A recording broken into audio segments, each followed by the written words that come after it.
Taurus. Thank you to everyone that's liked, shared, subscribed. If you guys have purchased a reading or donated to my page, I appreciate you guys more than you can know. If you have not subscribed, please do so that you know when I'm here with new readings. That would be wonderful. Also, if this resonates with you, please hit the like button. That'll help out the channel and also get the video moving to the people that need to see it. Okay? If you have not subscribed, please do.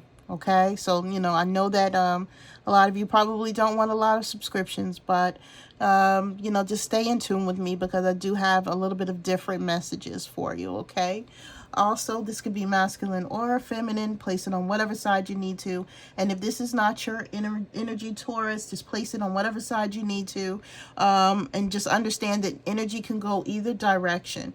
Okay, so we're looking for something that resonates with you. Okay, we have a number 52, which breaks down to a 7. A 7 could be significant. This is the readings where I'm going to be checking what it is that you're currently missing in your life. There could be something that you've been asking the universe or God or source, or you could have been praying for something or some sort of outcome, and nothing is happening. You're asking, hey, like, what's going on? What am I missing? What am I not doing? Spirit wants you to know what the blockage is. Okay, so we have number 52. Let's see what that message is here. And please forgive me, I do not have this deck memorized. It's the Blind Spot Oracles. I'm just going to read to you since I don't have it memorized, okay? So if you've drawn this card, you're currently stuck in an overlay. You're being called to step out of it so as to be the base of your thoughts, words, and actions on reality instead. Imagine that a person is in a prison cell from which there is no escape. They cannot cope with the reality of the prison cell, and so they begin to escape from within their mind. They start to play a game of pretend, where the prison is a palace instead. The person who brings food to the cell every day is a servant. The walls are not the stone of a prison, but of a medieval castle. The bars are pillars. The mind has the capacity to play pretend to such a degree that every element of reality can be seen as a different element. But this game is not really a game because your mental and emotional survival depend on it. This pretend reality sits over actual reality like an overlay. So many of us have experienced this overlay when we were children. We played pretend. For example, it is easy for us to see our family golden retriever as the dragon if we were pretending that we were a knight in shining white armor. But for some of us, this overlay went far beyond pretend. In circumstances in which we could not cope with the reality of our childhood, the coping mechanism of pretend became a way to literally get away from and escape our reality. When in this case, we start to feel the overlay is more real than the actual reality, we don't want to admit it. Even when it seemed like we were not pretending and we're in reality to other people, we were still experiencing life through the lens of our overlay. So it's common for children to use this coping technique because childhood is such a uniquely powerless experience for so many children.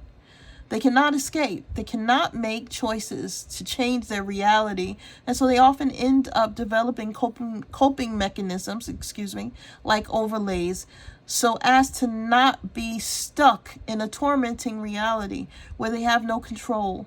But sometimes this coping mechanism continues past childhood to a time when we actually do have the capacity to change our reality. When this is the case, this coping mechanism gets us into serious trouble. An overlay is a dangerous thing because it prevents us from seeing reality. We could be heading towards a cliff, but because we are not looking at reality, we are looking at an overlay, we are convinced it is a beautiful horizon line.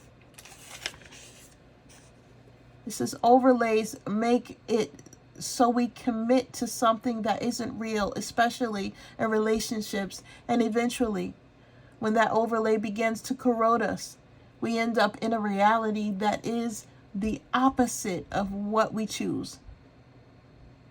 The reality of our relationship life is often very painful.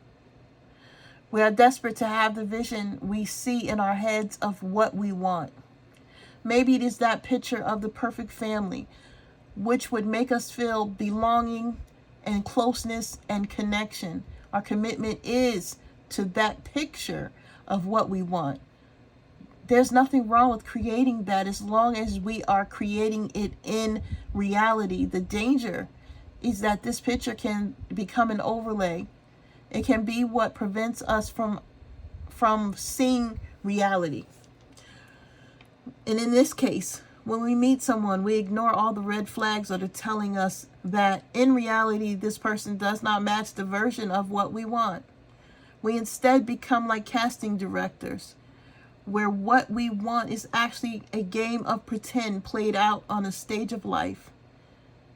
We are simply tricking and trying to pick a person who acts the most like they could play a character in the vision of our life as we would like them to be, right? So you're tricking your reality or tricking your mind into saying this person has all the aspects.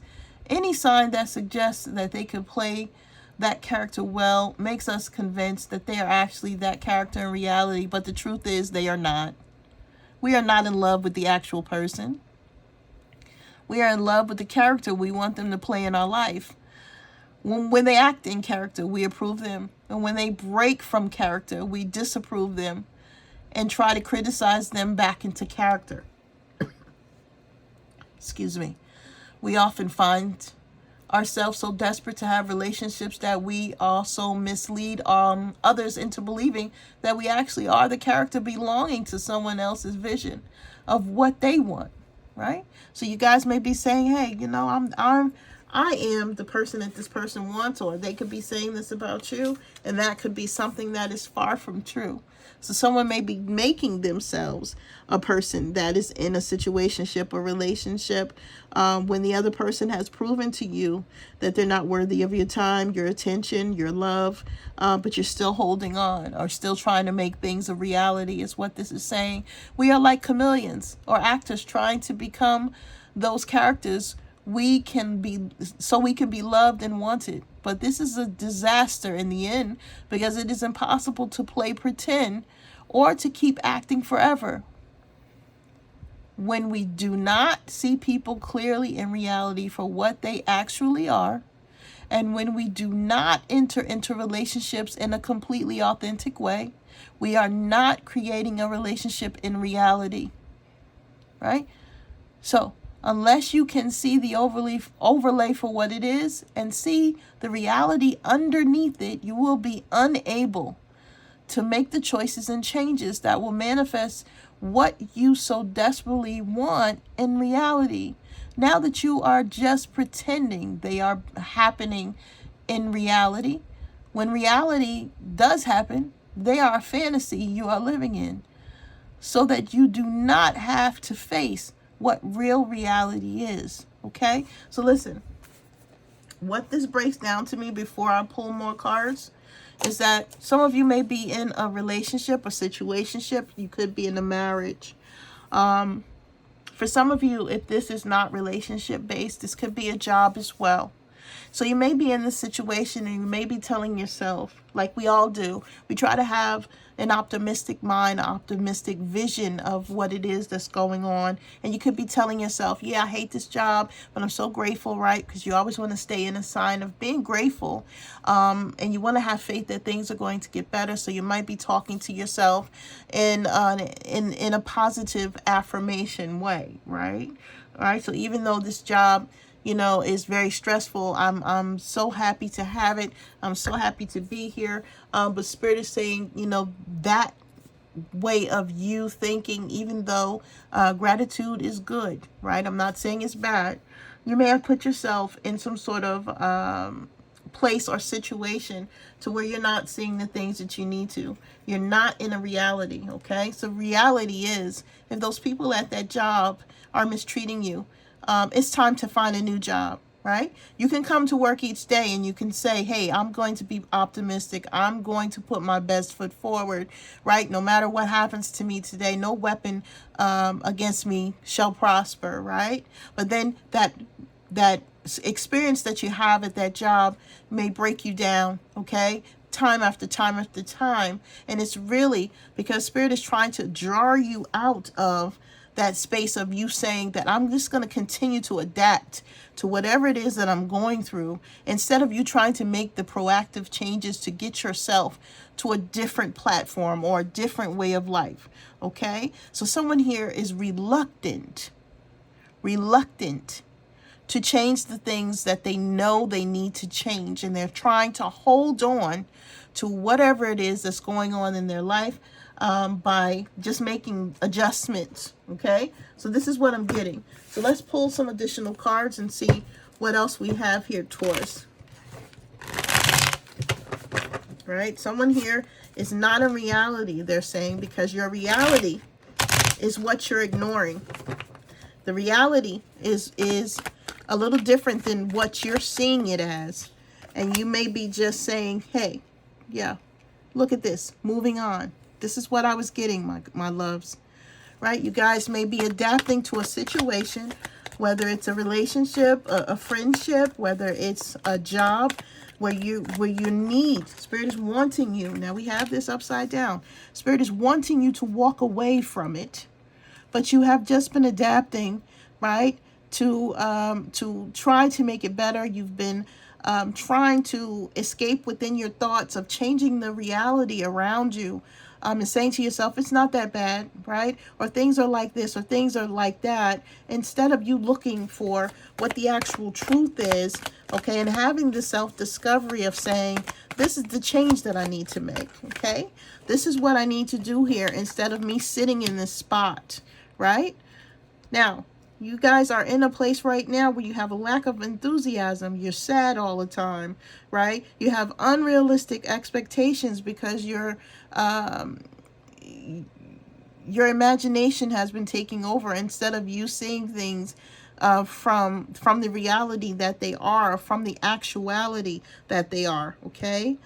Someone here, you know, you may have been in a state of having to deal with other people's egos, and those egos have knocked you down. And instead of you saying, hey, this is a problem, right? This is a problem that I need to get out of. You said, well, what can I do, you know, to make it better? And instead you have brainwashed yourself into saying, I can handle it, I can change, I can adapt, I can take it, right? And you're not doing nothing but causing yourself unnecessary pain, okay? If this is a relationship, you're dealing with someone that's dealing with 3 people, or they've hurt you 3 times, 3 significant times, okay? There was no balance. There was no justice. There was no nothing. You were hurt. Your heart was broken 3 times here. Okay, could be 3 different people, and you guys are still dealing with that grief, or you're packing it away. And instead of packing it away, right, as you're telling yourself that you're dealing with it, you're not. Right? And instead of packing it away, you need to have that upheaval of emotion so that you can process it, so that you can physically say, okay, you know what, I've lived in this thought pattern for such a long time. I've tried to adapt. I've tried to make things better. I've looked at it in a non-realistic way even, and I have tried to say, you know, things are really not like they are. They're really like this, and you've given it a new definition, a new explanation, and Spirit is saying that this is not what you should be doing, right? You should be walking away from whatever it is that is hurting you, that whatever it is that has you disappointed, whatever it is that has you feeling that you cannot do the things that you need to do, okay? That you cannot feel the way that you should be feeling. I'll just put it that way, okay? Someone here is saying, you know what, I'm not caring about what this does to me physically, emotionally, spiritually, right? I'm trying to make things better with my thought process. But what you're actually doing, my loves, is actually stifling yourself. You're suppressing yourself, and you're getting yourself to a state of not even seeing things the way that you need to be able to process and move on. Okay? So this is the message that I have for you guys. I'm sending you nothing but the utmost love and light, Taurus. You guys take care.